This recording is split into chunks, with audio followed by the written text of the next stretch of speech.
In this video, we're going to look at two assessments, palpation of the anterior talofibular ligament and an anterior drawer assessment, which could assess for a potential for a lateral ankle sprain with involvement of that anterior talofibular ligament, or ATFL.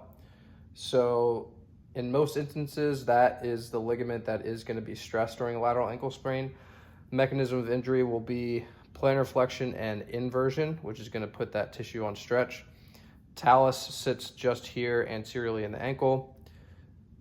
Lateral malleolus is here, and then you're basically assessing for palpation of that ligament in this area shown as here. Now, to do anterior drawer, you can do it two ways. You can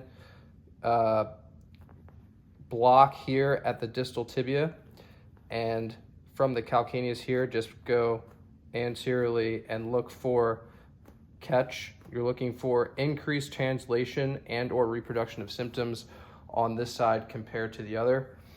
You also can block posteriorly if it's a patient where you can get their hand around the talus as shown, and you can pull anteriorly just as shown here. You want to keep the foot in a little bit more of a neutral position so that way you can get a good assessment when you're doing your translation that way.